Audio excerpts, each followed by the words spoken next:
Good afternoon, everybody. I've gone ahead and started our session, even though we don't technically start for another 4 minutes.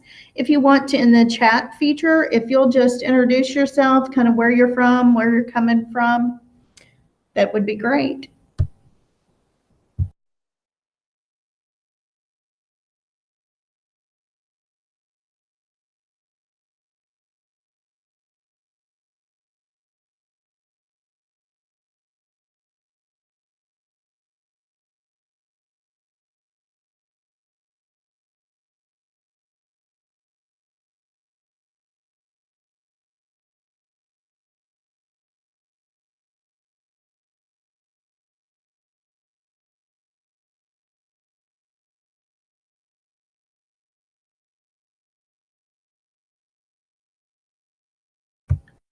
If you're just coming into the session, if you'll just introduce yourself in the chat box, and we'll get started in about 3 more minutes. Looking forward to working with you.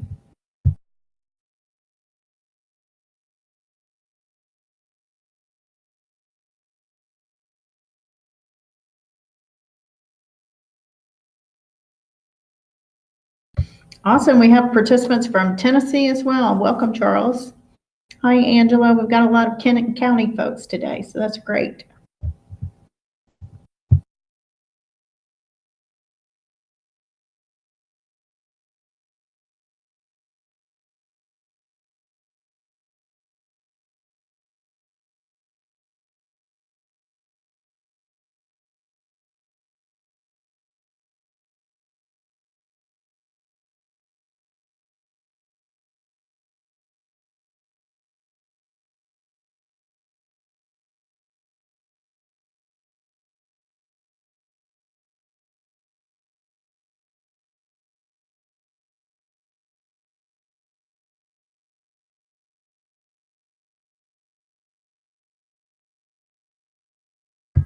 If you're just coming in, put in your name or where you're from.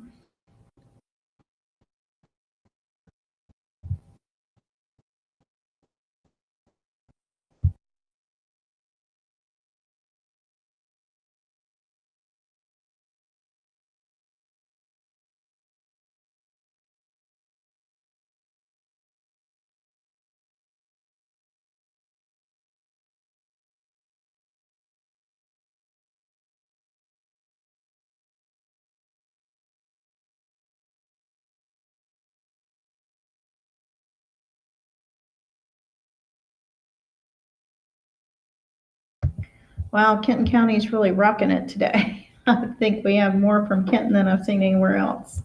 That's great.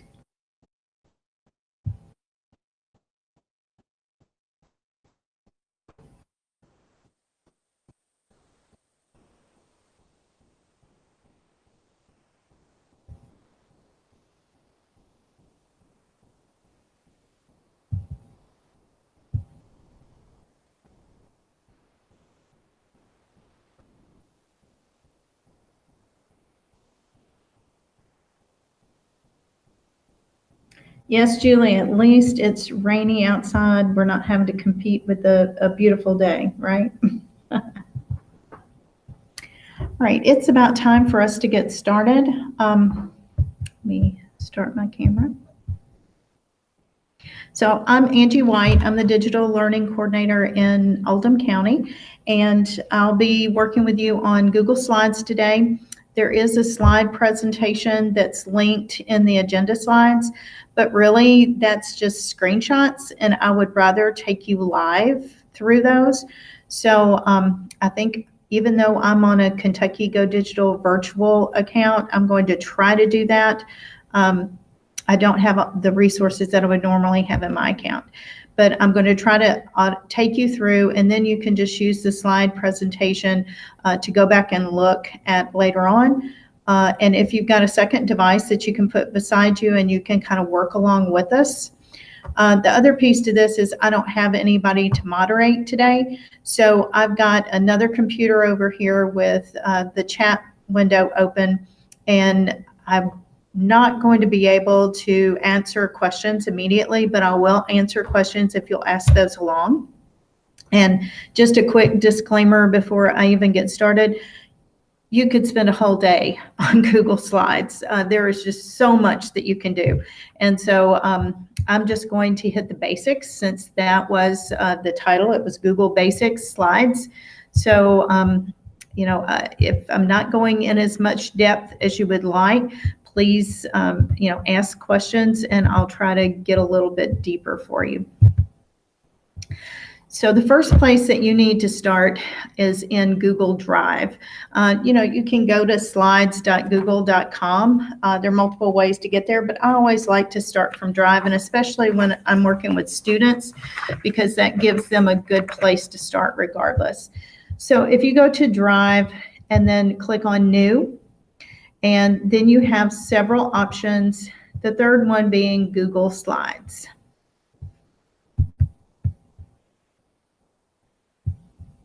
So the first thing you're going to do is open up that slide presentation, and I'm just going to name this one KY Go Digital.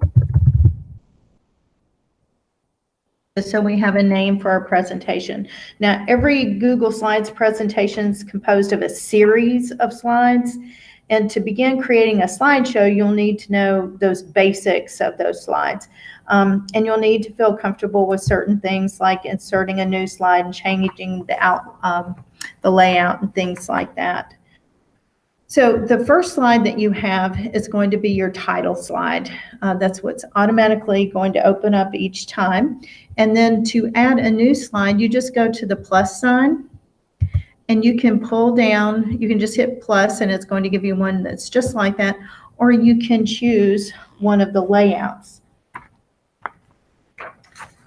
So all of the different layouts that we have placeholders, and depending on the type of information that you want to include, you'll need to keep that in mind in choosing that slide layout.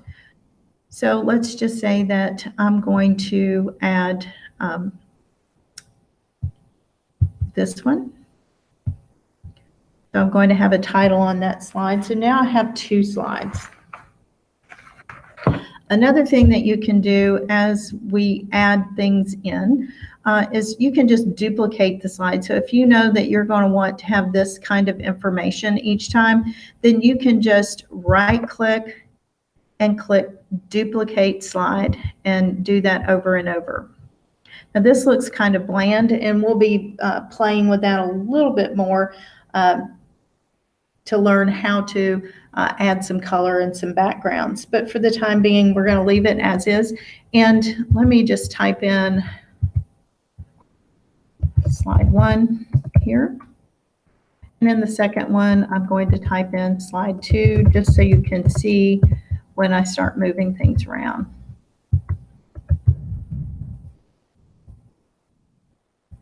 I have my 3 slides, and if I decide that I want the information that's in slide 2 to actually come between slides 1 and 2, then all I have to do is click on it and drag it to the place that I want it.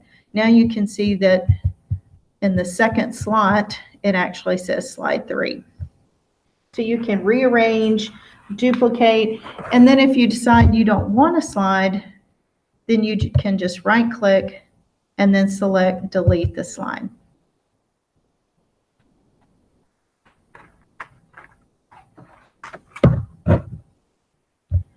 Now on these, you've got, let's see, let me add a couple more here. So on slide 5 that I'm on right now, you can see that there's a placeholder, and that has to do with that layout that we selected. Now, if you want to move that placeholder, if that's not where you want, then you just hover over it, and you'll notice that I get a 4-directional arrow, and I can move that wherever I want onto my slide. You can also resize it. Let's say that with the text that you're going to put in, there's much more text. You can resize that, and you can make it longer, you can make it narrower, whatever works. So you just hover until you get a 2-directional arrow to change the size of the text box on one of the sides on one of these anchors. If you're wanting to proportionally change it, in other words, if you're going to drag it from here, say down to the lower right-hand corner, and you want it to extend out to the right as much as you're extending down to the bottom, you take one of the corners and drag, and that will proportionally add space into that text box. So those are your sizing handles, and that adjusts your height and your width. You can also delete a placeholder. Just highlight, make sure you're selected on that line, and then just click delete on your keyboard. Or you can even do the backspace. It will do the same thing. If you're wanting to, you can choose a blank slide from your layout, and there's absolutely nothing on it, and you can decide where you want things. You can go up to your bar to the text box and select that, and you'll notice that the pointer hand turns into a crosshair. When I click and drag, it creates the text box that I want.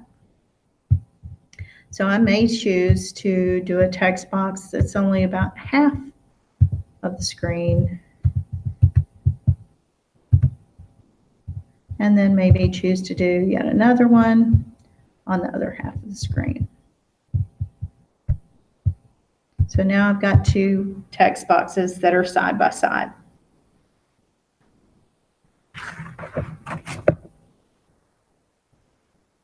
A lot of presentations are going to use bulleted lists and things like that. So you do have that option here, and you can select, and I have the 3 buttons to the right that shows me more. And then I can either have a numbered list or a bulleted list, whichever you need.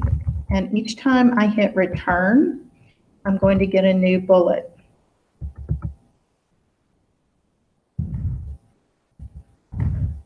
Notice here where I space down and I don't have anything with bullets, I can just highlight that if I decide later to go in and add those bullets, and it'll add those. So just select your text and whether or not you want bullets, or let's say we want numbers for these. You may also decide that you want to indent because these 2 items maybe come below this last bullet. So you just click here to increase your indent or decrease your indent. So I can indent a couple more times depending on what you're wanting it to look like.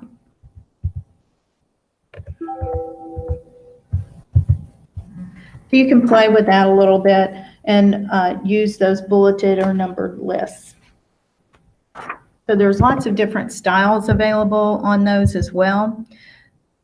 It defaults to the little black bullets, but you'll notice that we can, if I go in here and highlight and say that I want to change that, I don't even know what to call these little diamonds.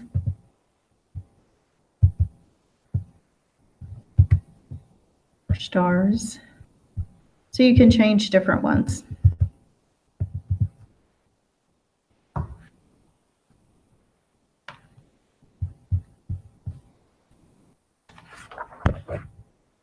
Now, all this still looks pretty bland. Let's add in an image. So I can click up here in the top to image. And if I've got an image uploaded on my computer, I can use that. If I've got one in my drive or in my photos, or I can even take a picture with my computer. Or if I know that an image is in a specific URL, I can do that. If I don't know where one is, then I can even search the web. So let's just go to search to web, and I'm going to type in computer, and I get all these neat images. If you're unfamiliar with it, the Noun Project is a great place to get images as well. Those are nice black and white images. So I've just selected this second image. I selected it, and you'll notice at the bottom that I've selected one item, and I'm going to click Insert, and it's going to create that image for me. And wow, it's covered up what I already have, and I can't see my bulleted list of that important information that I created earlier, and it's a little big, so I just grab the corner handle and drug. That way it keeps it from being squished and being skinny or flat. It's going to change the size proportionally.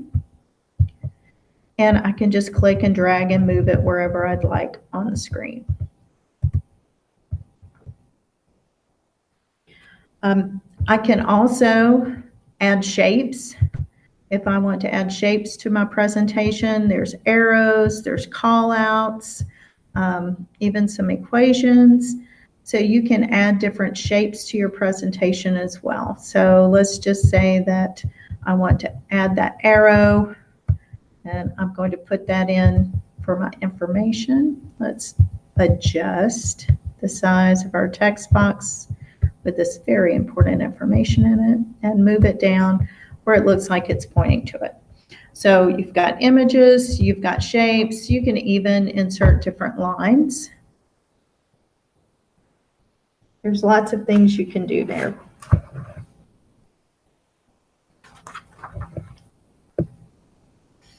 Now let's say that I want to insert another image. I'm just going to go to another slide.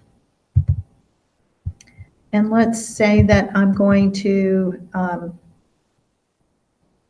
search the web again. And this time I'm going to put robots. So let's say that I select this image and I insert it. And that's a great little picture of probably an EV3, or no, actually that's an NXT robot. But I don't want the whole thing. I just want to show just the robot head, let's say. So let's go to crop our image. Notice that my image is selected. I have the blue box around it with the handles, and then I'm going to select crop image. And notice how it changes to little black bars along the side where you have your handles. If I select one of these side ones, it's going to pull the top and the bottom in the corners. If I choose the sides or top and bottom, it's just going to cut it off. So let's just say that I want just the robot head here. I'm going to click and drag, and you'll notice how the other is kind of transparent so you can see what you're cropping out. And there I have my robot head. That's what I want. So I'm going to click on my crop tool again, and then I just have that piece. So you can crop out the things you don't want, and then I can even resize. If I grab one of these corner handles and drag, then I've got a larger picture. It's still a very nice picture. If I mess up and I click on the side and make it super skinny, I can always go up here to the undo button. Undo button is my best friend. So I can just undo and get it right back where I had it before. Now, to get rid of some of this boring white, let's try changing our theme. You'll notice across the top, we've already played with the text box and the image and even the shapes. We can change our background, which is just going to change our background color. We can change the layout, but I want us to go to change theme. And there we have several different themes that we can select for our presentation. And there's even an option to import themes, and there are lots of really neat ones out there that you can pull in and import. But let's just say that we're going to go with this one here. And I've clicked, and notice what it did. It changed just that first one and not the rest of them. You can click on it and tell it to apply to all. And it's easier if you go ahead and click your theme at the very beginning. but I can select it for all of them as well.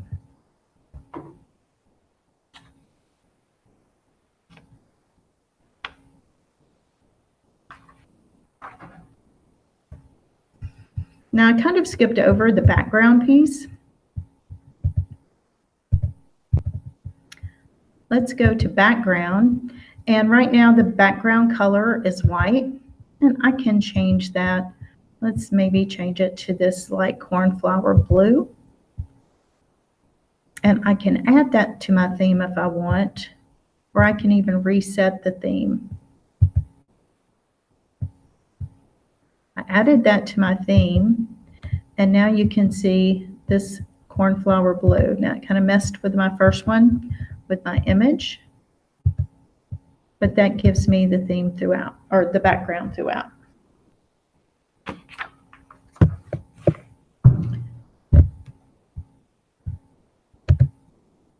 Let me delete a couple of slides just so you're able to see everything. So we have transition up here last, and transitions are awesome in presentations. Right now, there is no transition. That's the default. But as you move from one slide to the next, you can choose from these different transitions. So if you do fade or dissolve, left to right, transitions are awesome. Just be very careful. Think about your principles of design when you're doing this. Just because you can doesn't mean you should. So make sure that it's going to support your overall design, that it's not going to be distracting. You don't ever want to distract from your content and what you're trying to share with other people. So if I chose cube, and it's automatically set to fast. Now I could adjust that speed if I wanted to with my slider bar, and I can apply that to all the slides, or you can just do it for one. My recommendation is to choose one transition and keep that transition. It's less distracting as you go through, and you can even play it to see what that might look like. So I'm going to go ahead and apply that to all my slides, and you'll notice a little icon that shows up underneath the slide number to the left, and that just indicates that I have a transition selected for that. Now you can also do animations.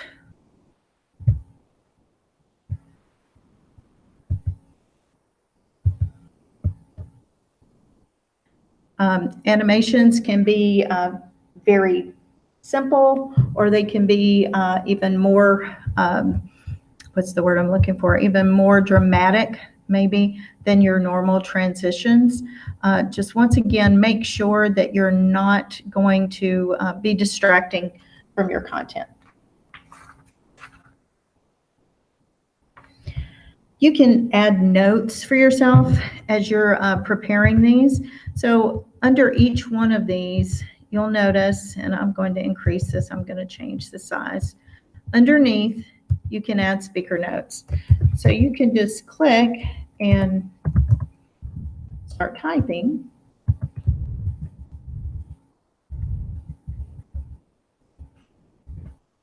You can have your notes there, and when you're actually presenting, the people that you're presenting to will not see these. In the presentation that I linked for you all have view access, and you all can see those slide notes, and so that should be able to help as you're going through the presentation. But typically, you don't want your people to see those as you're presenting. But they're a great way to give students an opportunity to use these. I love just opening up a slide deck and having each student add their own and then put their name in the speaker notes where we just typed in. That way it identifies who the student is, and you don't have that space on the slide where they're putting their name. It's more about the content, and you can put speaker, or they can put their names in the speaker notes.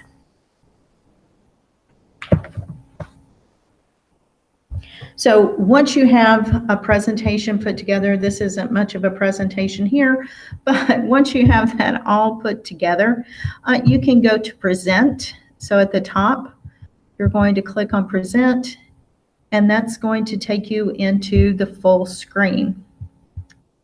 So I was on slide 2, so it started there. So it gives me slide 1. I can press the play button if I've got that set up for timing, or I can just advance to the next slide. And here it's showing me which slide that I'm on. So I'm on slide 3 now, but if I wanted to go back to the content in slide 1, I can do that directly from here without having to shuffle through. We only have a handful of slides here. If you've got a slide deck with 200 slides, it's going to be a whole lot easier for you to navigate this way, to go between, say, 10 slides or so than trying to scroll through. You also have the question and answer feature, so you can actually set up questions for the participants, whoever's watching, and you can start that. You can have them ask questions or answer questions on the fly while you're doing your presentation.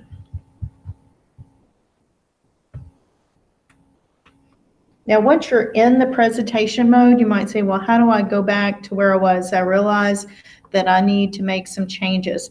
All you have to do is on your keyboard, press the escape key, and it takes you right back to your presentation. So I'm going to pause here for a minute and see if I can look through our conversations and make sure that nobody has any questions. Please type any questions if there's anything you want to know. And thanks, Melody.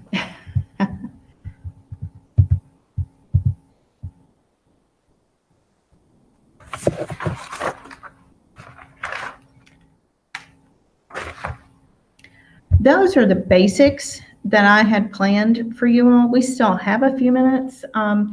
We have about 15 minutes, and I wanted to do more, but I'm always afraid of putting way too much into these presentations. So I'm going to start going through some other pieces that I would have liked to have included. I've gone through what I consider to be the basics, but please go through and ask any questions that you might have, because I may be assuming that someone knows something that they may not know. So right now I am in a specific view. They call it the film strip view, where you have your slides along the left, and then the slide that's selected is in the area to the right. I'm going to subtract that back. But you also have another view. That's your grid view. Once again, we only have 4 slides here. It's not that big a deal, but when you get 100 or so slides, or even 20 slides, even moving them around in this film strip view can get a little hairy, moving them up and down. So what you can do is go into this grid view and move them around. It's much easier, at least it is for me, to move my slides around in this view. Also, in this film strip view, you can only, let me go through and just add 2 or 3 more slides. So you can see, you can only see 6 slides in that film strip view at a time. Sorry, I'm in a school. So we have the 6 slides here that we can see, but we have more than that. So in the in the grid view, I can see more at a time and move those around a little bit easier.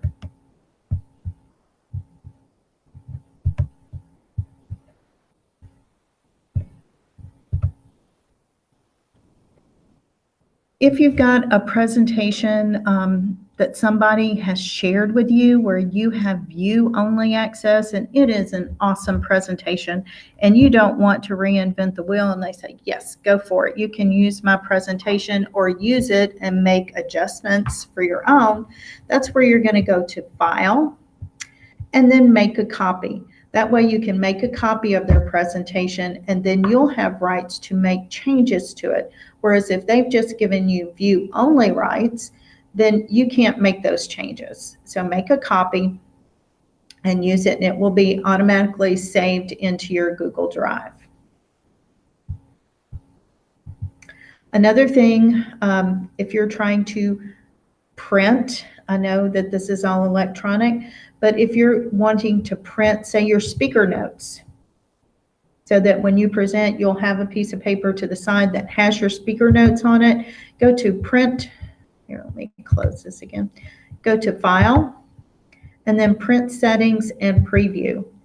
And in that, you'll be able to see the slides without the notes, so you can print the slides without the notes. I'm not quite sure why you would want to do that. But if you click on one slide without notes and look, you have different options. So you can have on a page one slide with your notes. So you'll know exactly what you need to say when each slide is being presented. You can also do handouts. Now, once again, I'm not quite sure why you'd want to do a handout with one slide per page, but let's just say we want 3 slides per page. And these are handouts, so if they want to take notes about your slides or your presentation. You can also download these as a PDF, and then once you get it the way that you want it, say slide with speaker notes, you can click Print and then print them.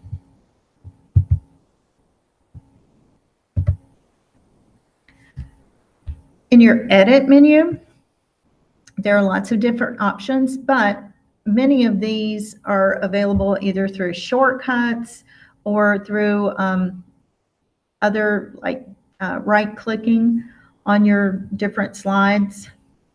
So, you know, cut, Control X, copy, Control C, paste, Control V. Those aren't anything new. These are typical, and so I don't use the Edit that much unless, say, a student's like, well, I don't remember how to do such and such. They can go into the Edit menu and find that.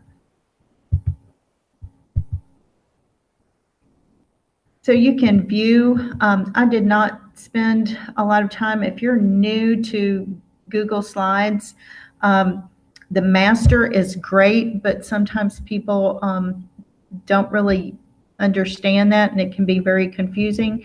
But let's just say that I wanted in my slide presentation always to have my Twitter handle and my web page on all of my slides, no matter what.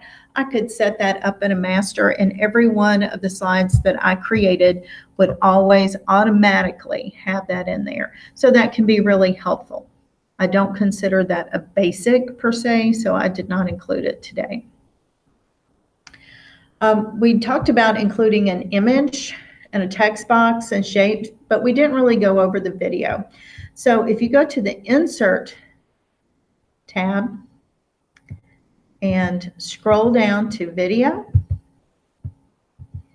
and you can search YouTube. If you already know the URL, you can paste or type in the URL, or if your video is already in Google Drive, you can go there. This is a KY Go Digital account, so I don't have that. So let's just say I'm going to want to pull Khan Academies.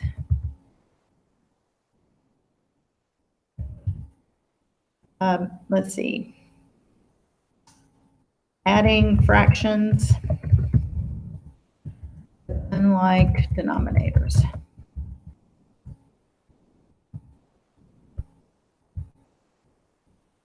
And it came up with several options. So let's say that I want to include this video.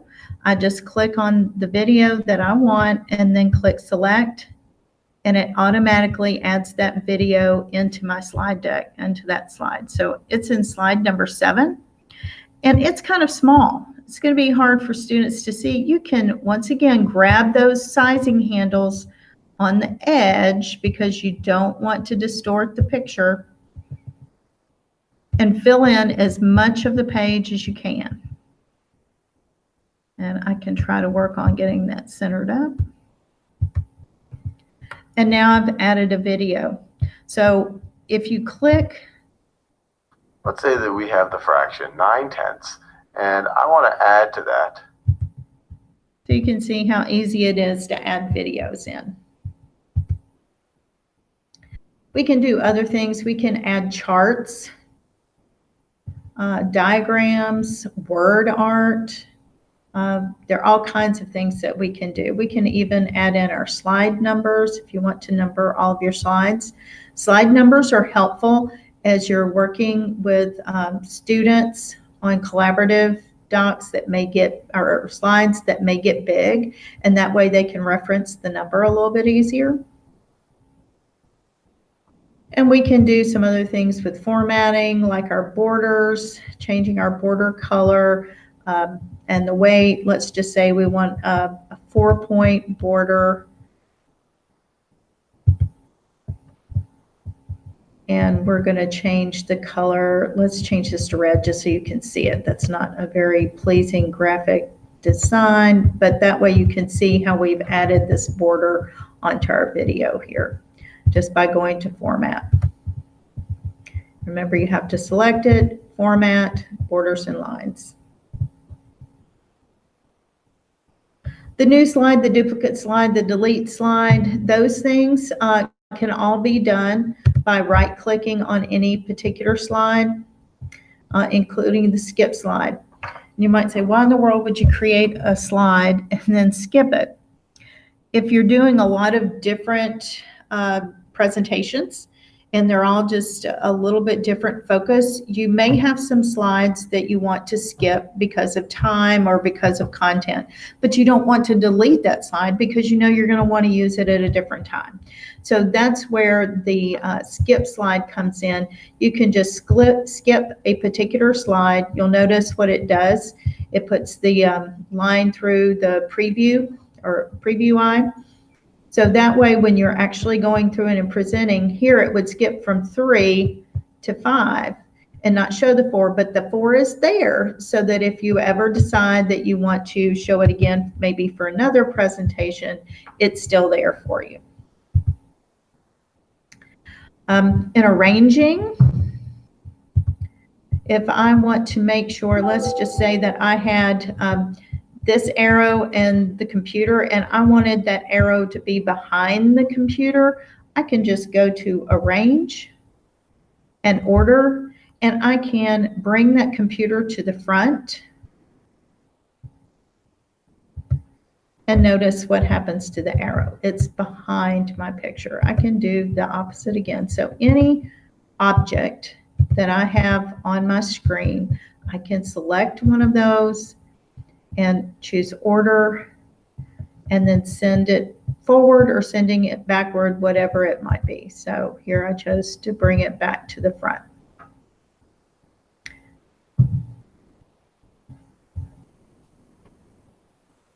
Let's see, I'm checking to see if I've got any more questions or any questions that have come up.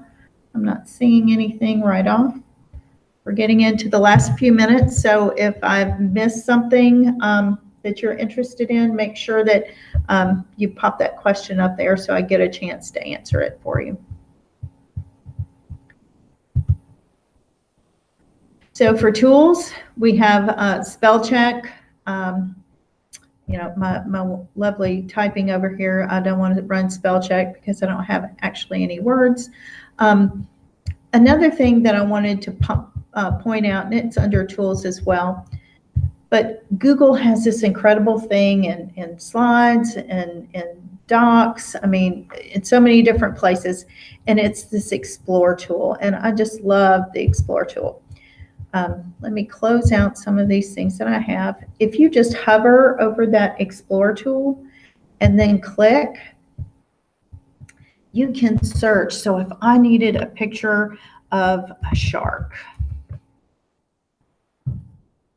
I can, it will automatically go out onto the web and search. I can search just for images. I can even search my drive if I had a picture of sharks, which I don't in this one. So I could decide that I wanted this picture to be added. So it's saying, do you want this? I'm going to say, yes, I want to insert it.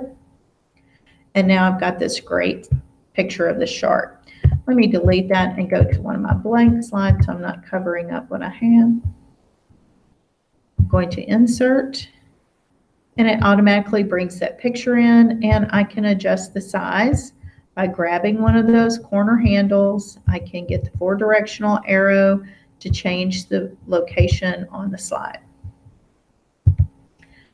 If I wanted to add information, then I could decide that I wanted sharks or a group of, and I'm not even gonna, what is that? Elasmobranch fish characterized by cartilaginous skeleton, 5 to 7 gill slits on the sides of the head and the pectoral fins that are not fused to the head. So let's just say that I want to add that in a text box underneath. So I'm going to select a text box and I'm going to paste that information in there. Now I can adjust my font and my font size, and I can choose my background. I can choose my text color.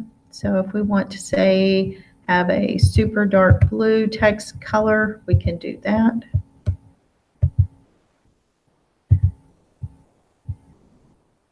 And then I'm going to choose transparent for my background. Oh, I didn't get that changed.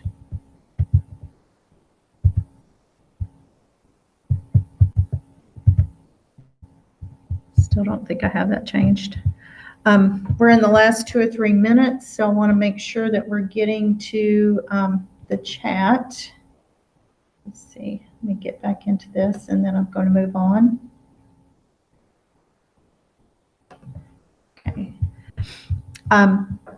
It will also provide a way for me to cite this. So I can't, I'm running out of time, but I can't tell you how powerful that Explore button is so that your students can, without ever leaving their presentation, they can go and search out information from the internet, and they can go to those websites if you want them to. So why great white sharks are still a mystery to us, they could check that out. They can also get things quoted from there, so they get the citation. It's a great resource. So I'm down to 2 minutes, trying to make sure that I'm not holding you over. I hope that this session was helpful to you. It wasn't too basic. Enjoy the rest of the day. We have some incredible people that are presenting, and I just can't wait to be able to view some of the things that I've missed while I've been presenting. So you all enjoy. I'm going to stay on here for another minute or so before I close out in case you have any questions.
Have a great day.